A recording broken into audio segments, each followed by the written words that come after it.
Poviem len, ja som teraz v Olomouci prednášal tým študentom grantová harvardská štúdia.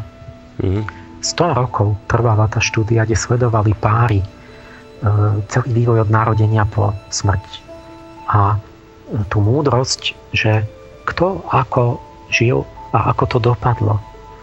A po 100 rokoch to si museli odovzdávať tie generácie vedcov, tie záznamy a pokračovať, že pravidelne tie rozhovory sledovali ten vývoj a tak, že kto aké mal postoje, hodnoty, názory a ako sa to vyvíjalo a či potom sa upil k smrti, alebo či šťastný, alebo či je smutný, alebo ako kedy zomrel a ako či bol zdravý a ako bol úspešný v zamestnaní a tak bol jeden jednoduchý bol záver, že tých vedcov, že niektorí ľudia proste aj dobre začali a skončili zle, alebo naopak, že mali zlé podmienky a vypracovali sa.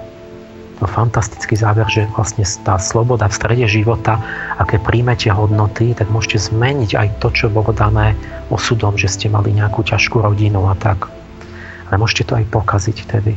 A že záviselo od toho, že či ten človek, keď bol v 80-ke odchádzal, že či mal pocit tepla, naplnenia, šťastia, vďačnosti a tak, alebo bol prázdny, roztrpčený, nahnevaný, pohnevaný so všetkými, zatrpknutý na život, chorý a tak ďalej, a prípadne či zomrel už v 60-ke a tak.